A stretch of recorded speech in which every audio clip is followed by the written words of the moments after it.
again, like I shared earlier, ACID is a diagnostic and benchmarking test. It measures how well students are performing in different subjects on the various skills that students are expected to have learned by that given grade. ACID is a skill-based benchmarking and diagnostic test. So it measures specific skills in each subject. So for example, in English, it measures whether students can comprehend given information or not. Can students apply specific grammatical concepts or not? Similarly, in maths, it may be testing for application of concepts or understanding of concepts in a specific area like fractions or ratio and proportion. In science, it checks whether students know how to use scientific apparatus or not. Or can they design an experiment? Can they formulate a hypothesis? These are the examples of skills which ACID tries to measure. And these are the skills on which it also gives feedback on how does the classroom perform as compared to others in the country as well. Now, the way, again, like if I'm a teacher and if I'm getting this information from ACID, saying that this is your skill report, you took the science test and you have performed so and so on these particular skills. The way a teacher, or if I'm a teacher, if I can use this information is to go back and identify skills where I am at par with the national average or performing better than the national average, which means that those are probably my strengths or my students are performing better than that. And similarly, skills where I may be performing lower than the national average. Again, the idea is not to stop at the skill level, because skill could be a very broad level to say that, okay, can my students integrate different concepts or not? Of course, it's a very broad area. What will be most useful for the teacher will be to then look at which were the questions which were mapped to that particular skill. So let's say 5 questions were mapped to that skill. I can go to each individual question and see how my students performed on those. And then try to identify the underlying concept. So let's say, for example, it's integrating 2 different concepts. The skill was that.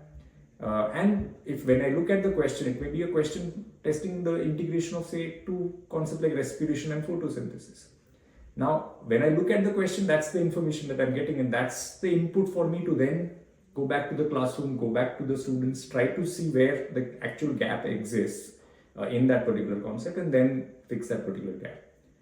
That is one way to use it, which is for my immediate students who have done the test. If I know that they are facing difficulty in a specific concept, I can look at the question, understand what the gap is, and of course by interacting with the students as well, and then try to remediate it. The other is, let's say at a classroom level, if I know that these are my top 3 misconceptions which are there in my class, it means that there is scope for me to improve my lesson plan. So that next time when I teach it differently so that students don't face that particular misconception.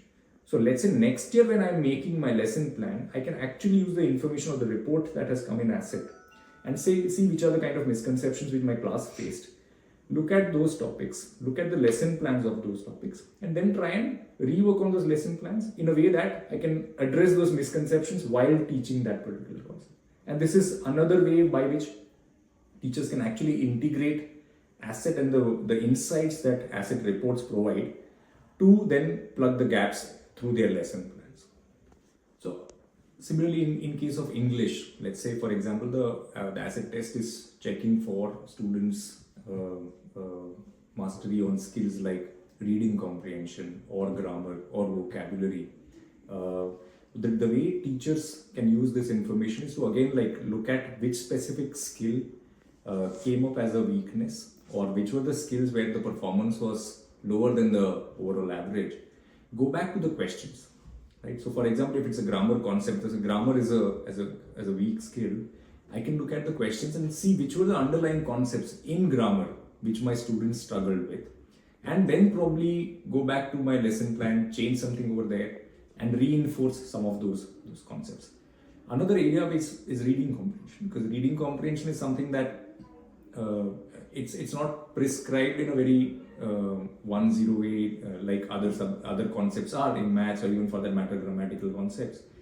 And that's an area where teachers can probably get a sense of the kind of questions that ACID is asking by looking at the actual questions. So let's say there is a passage and there are 5 questions on it, to see which were the questions where my children struggled, trying to see what were those questions trying to test. Probably even going back to the children and trying to understand how they answered those questions, because I think that gives a lot of insights into, okay, this is the pattern by which they answer. So maybe a lot of the times what students do, they try to match words. So if the question has a certain phrase, they try to look for that phrase in the passage and just jump at a conclusion. Whereas it may be testing for a slightly more deeper thing which requires some inference as well. So again, by looking at the question, by talking to students, the teachers will understand the way by which her students are answering those questions. So that next time when she's teaching students on a story or an unfamiliar passage, probably she can probe in using some of those kind of questions in her class as well.